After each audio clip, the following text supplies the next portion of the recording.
Warahmatullahi wabarakatuh.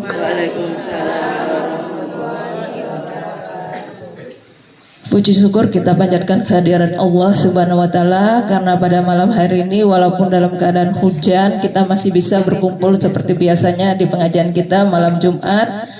Salawat serta salam tak lupa kita hadirkan kita sembahkan kepada Nabi besar kita Nabi Muhammad sallallahu alaihi wasallam.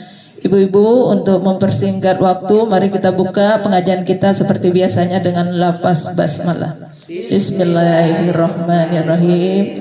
Sebagai acara pertama yaitu tadarus yang akan dipimpin oleh Ibu Haja Toto. Dipersilakan.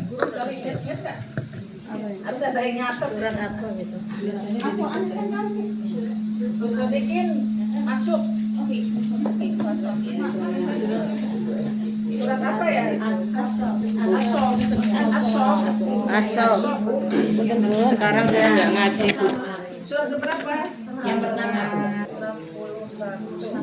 61. Sabaha ya? Iya. Sabahalillah. Dari awal. Dari awal.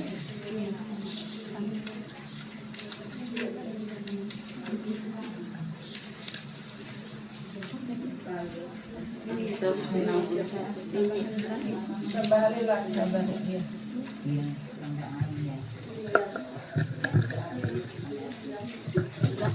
Kalikan ya.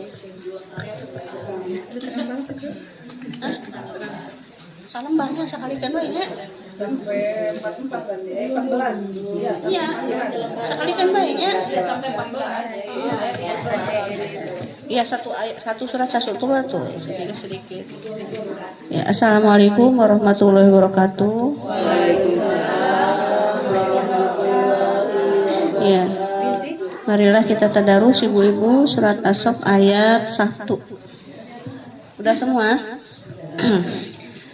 A'udzu billahi minasy syaithanir rajim. Bismillahirrahmanirrahim. Allahul azim. Assalamualaikum. Nana, pada Ibu kami persilakan.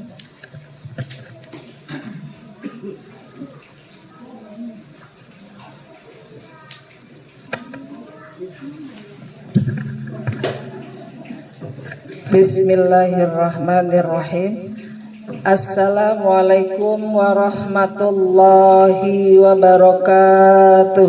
Waalaikumsalam warahmatullahi wabarakatuh. Innal hamdalillah nahmaduhu wa nasta'inu wa nastaghfiruh wa na'udzu billahi min sururi anfusina wa min sayyiati a'malina may yahdihillahu fala mudhillalah wa may yudlil fala hadiyalah. Qala Allah ta'ala fil Qur'anil Karim, a'udzu billahi minasy syaithanir rajim. Bismillahirrahmanirrahim. Walillahi 'alan nasi hajjul baiti man istata'a ilaihi sabila. Al-ayah. Amma ba'd. Yang kami hormati Ibu RT serta Ibu pengurus Majelis Taklim Nurul Hidayah RT 105 serta ibu-ibu Majelis Taklim Nurul Hidayah RT 105. Pertama-tama tentunya kita panjatkan puji syukur kita kehadirat Allah Subhanahu wa taala yang telah memberikan nikmat sehingga pada malam ini kita dapat berkumpul dalam rangka pengajian mingguan. Mudah-mudahan langkah kita, niat kita tentunya mendapatkan ridho dari Allah Subhanahu wa taala. Amin ya rabbal alamin. Dan salat serta salam marilah kita sanjungkan kepada baginda Nabi besar kita Muhammad sallallahu alaihi wasallam dan para sahabatnya, para tabi'ut tabi'in dan para pengikutnya sampai yaumil qiyamah. Amin ya rabbal alamin. Ibu-ibu yang mudah-mudahan dirahmati oleh Allah Subhanahu wa taala, pada kesempatan ini sedikit ingin mengingatkan kembali yang lagi gencar, yang saudara kita sedang melaksanakan, yakni masih kaitannya masalah haji. Mudah-mudahan ibu-ibu jangan bosan bila diingatkan terkait dengan masalah haji atau umroh. Mudah-mudahan kita bisa menyusulnya. Amin ya rabbal alamin. Karena apalagi yang belum pernah ke sana, yang udah ke sana pun ketagihan. Ya Bu ya, pasti ketagihan, gak ada yang bosan. Ibu-ibu jamaah rahimakumullah. Mungkin Bu Haji Toto teringat beberapa hari mau melaksanakan yang rukun haji. Ini sedang sibuk-sibuknya, yaitu melaksanakan tawaf dan sa'i terkait pelaksanaan setelah melaksanakan umroh wajib.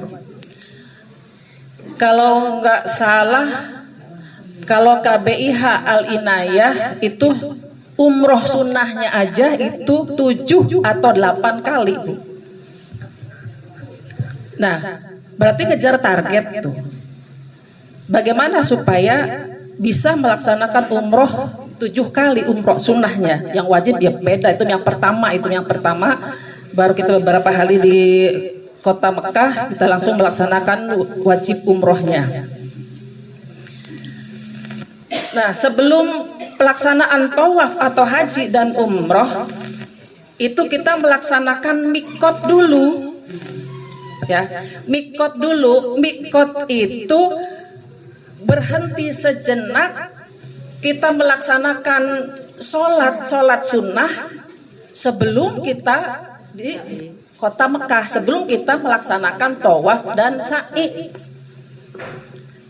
Kalau bisa kita bayangkan, kalau ngambil mikotnya itu perkiraan 1,5 jam di perjalanan untuk menuju ke kota Mekah. Bisa dari misalkan tempat mikotnya itu di Anyer. Nah, Baitullahnya, tempat tawafnya itu mungkin apakah di Keramat, apa di Pelamunan, gitu, sekitar itu. Jadi kita menuju ke Anyer dulu, melaksanakan mikot, di situ kita melaksanakan sholat sunnah, ya, sholat sunnah tahiyatul masjid 2 rakaat, terus sholat niat mau umrohnya itu 2 rakaat di situ di masjid itu, bisa di masjid inget nggak? Bisa di Aisyah, karena kalau misalkan tawafnya 7 kali berarti 7 masjid, yang di 7 masjid. Bir Ali, masjid Bir Ali, ya Bir Ali di situ. Nah, kita balik lagi balik ke melewati maktab kita, terus menuju ke Baitullah, menuju ke Mekah. Nah, pertama setelah sampai, karena di dalam Baitullah, di tempat tawaf, sa'i dan umroh itu, Bu, tidak ada yang namanya toilet. Gak ada toilet, ya kan, Dul? Ya, ditahan. Tapi alhamdulillah nggak kebelet pipis. Subhanallah itu. Jadi sebelum menuju ke pintu Baitullah, untuk menuju ke pintu 79, di situ silahkan kita berhenti sejenak. Silahkan yang mau pipis terlebih dahulu. Nah, di situ ada tuh di ini terasnya kan lebih dari 10 meter. Terasnya itu untuk maju ke pintu Baitullahnya itu. Di situ kita berhenti sejenak 10 menit atau 15 menit sekumpulnya, ya. Sekumpulnya jamaah. Kalau belum kumpul itu jangan sampai ada yang tertinggal, karena nantinya pasti kan apa? Nggak bareng nantinya. Sedangkan itu menuju tawafnya aja 7 kali, terus sa'i. Kenapa, Bu? Bersin ke tangan. Bersin katanya. Pulpen, Bu. Nah, tawaf terus sa'i ya antara Safa dan Marwah, terakhir tahallul. Setelah tahallul itu kan kalau pelaksanaan tahallul kan di luar masjid, bisa di teras. Saya ingat-ingat misalkan berangkat tawaf itu mikot itu jam setengah 11 malam nih. Karena kebanyakannya itu pada malam hari. Karena kalau malam tuh nggak panas, jadi kita bisa konsentrasi melaksanakan ibadah sa'inya, ibadah tawafnya misalnya. Setengah 11 pulang sampai maktab, ya itu jam setengah 3. Guru malah lagi ngorok kayaknya itu ya begitu ya. Ya setengah 11 sampai maktab setengah 3. Ada yang enggak pulang lagi sampai subuh. Tapi karena apa ya, badan capek misalnya gitu, jadi kebanyakannya rata-rata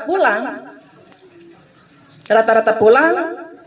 Paling kita ke masjid laginya itu waktu duha sambil menjelang duhur. Tapi ada yang balik lagi, karena balik lagi sholat subuh itu, berangkat sholat subuh itu setengah 3 atau jam 3. Nggak bisa sholat subuh berangkat jam 4. Nggak, iya itu telat. Karena jalan menuju Baitullahnya itu 20 menit. 20 menit baru sampai ke Baitullah. Nah kalau misalkan setengah 3, berarti kan sampai masjid itu jam 3 kurang. Belum kita ambil air wudhunya, ya ambil wudhu dulu misalkan, karena di perjalanan mungkin ada yang kentut dan sebagainya. Jadi nyampe ke Baitullah kita cari wudhu dulu, baru kita masuk ke masjid. Jam 3, sholat subuhnya jam berapa? Setengah 5 lewat atau jam setengah 5. Jadi sholat waktu subuh itu di sana itu sama, hampir sama dengan Indonesia, tapi waktu maghrib itu lebih lama di sana. Setengah 7, jam 7 kurang seperempat maghribnya. Isanya jam 8. Isanya jam 8, tapi kalau subuh tuh hampir sama, setengah 5-an. Ya Bu, itu hanya gambaran saja Bu ya. Kita terkait masalah perbedaan ini mah. Apa sih perbedaan haji dan umroh itu? Kalau pelaksanaan tawaf sa'i dan umroh itu sama-sama dilaksanakan seperti umroh biasa yang kira-kira antara 9 hari atau 12 hari ya. Sedangkan kalau haji itu melaksanakan rukun ini nih, mau menjelang pelaksanaan yang rukun haji itu tuh diantaranya yaitu wukuf. Untuk menuju ke tempat wukuf itu sangat luar biasa, perlu tenaga. Berangkat mau ke tempat wukuf waktu itu sekitar jam 9. Kalau saya jam 9 Bu Haji, jam 9 nyampe ke tempat wukuf itu sekitar jam setengah 2 siang. Di sana itu apalagi jam 11 siang, jam 9 saja itu sudah panas. Sekarang katanya 50 ya, 50 derajat. Saya pas dingin. Kalau dingin enak ya. Iya. Wukuf, pelaksanaan wukuf. Kalau di sini sedang puasa wukuf ya, puasa Arafah. Tempat wukuf itu di Padang Arafah. Di Padang Arafah itu nggak ada rumah. adanya lapang seperti mahsyar misalnya, lapang sekian hektar hanya ada tenda-tenda. Kalau sekarang itu hampir sama dengan kalau haji reguler ya, Bu Haji kemarin udah ada gambaran saya lihat di TV itu sama seperti wukuf kita, yaitu ngampar. Kalau yang reguler, kalau mungkin yang di ada ranjang-ranjang itu mungkin yang froda. Lawong bandingannya juga jauh, 56 sama 300 juta. Berapa itu kali lipat itu perbandingannya? Ya kan?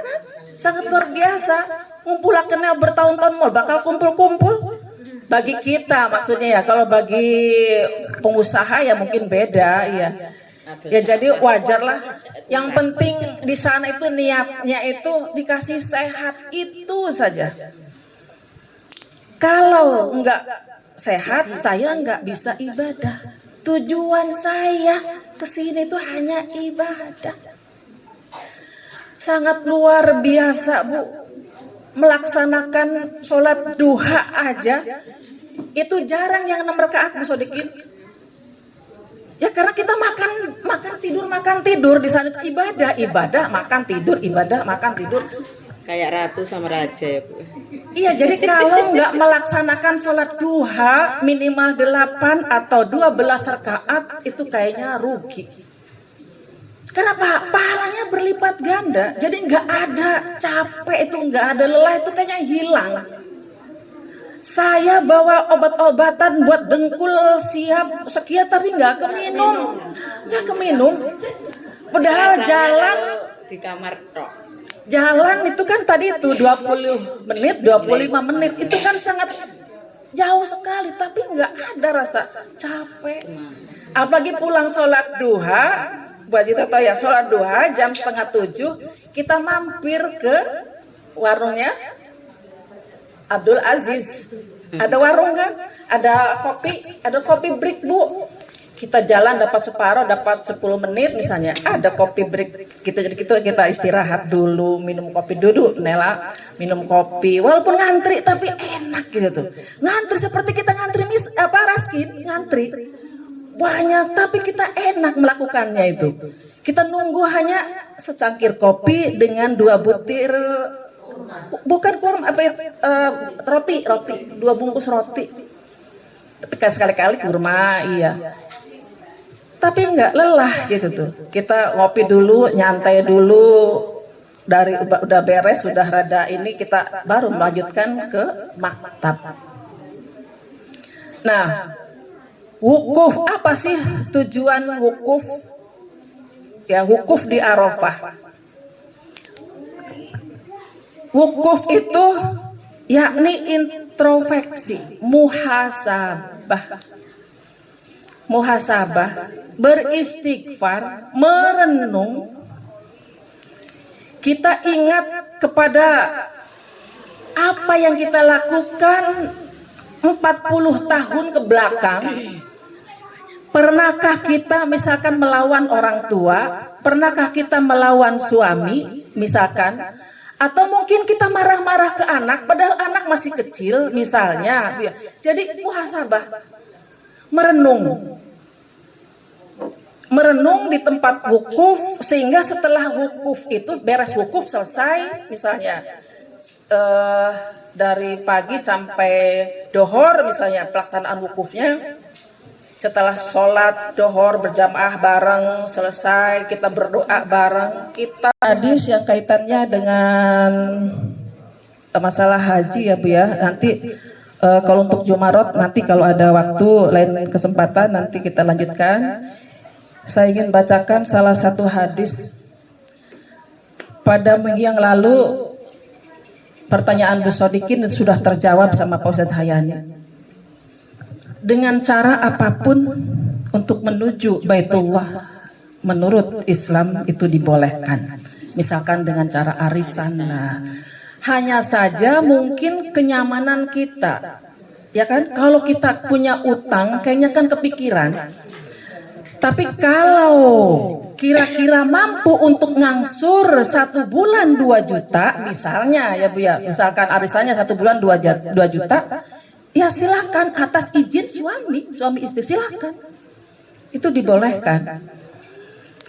Jadi bagaimana caranya supaya kita itu seperti orang-orang yang lain bisa melaksanakan haji atau umroh dengan cara yang baik ya.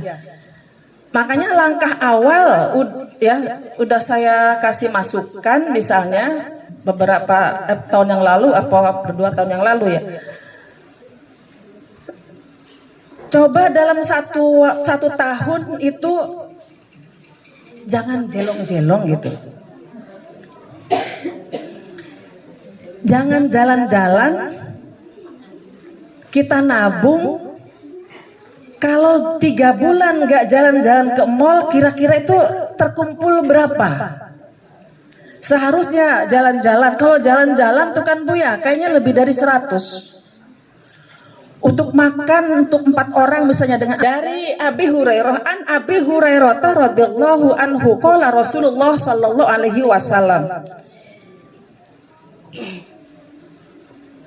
al-hajjahu wal ghafaro wafdallahi inda'ahullah ajabahum wa in astaghfiruhu ghafarolahum. Rawahul Ibnu Majah. Dari Abi Hurairah radhiyallahu anhu bersabda Rasulullah sallallahu alaihi wasallam, jamaah haji dan umroh itu merupakan tamu Allah. Orang yang melaksanakan umroh ataupun haji atau umroh itu adalah tamu Allah. Pengertian tamu Allah itu sangat mendalam, Bu. Tamu Allah. Apalagi itu di Baitullah. Orang di masjid aja, jamaah di masjid, yaitu di rumah Allah, itu adalah tamu Allah daripada kita berada di lapangan misalkan. Nah, tamu Allah berarti itu adalah panggilan Allah, orang-orang yang terpanggil oleh Allah, yang diundang oleh Allah dengan cara apapun. Yang penting niat kita itu untuk melaksanakan haji dan umroh. Dan jika dia berdoa,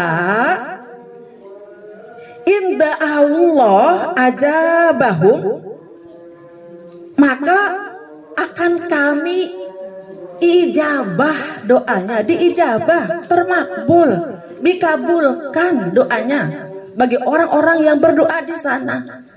Makanya orang-orang sampai berduyun-duyun menuju Baitullah, itu pengen doanya didengar. Karena tempatnya di sana itu tempat mustajab. Di tempat wukuf di Muzdalifah itu tempat yang mustajab. Dan jika dia minta ampun, apa? Ghafarolahum, yakni akan kami ampuni.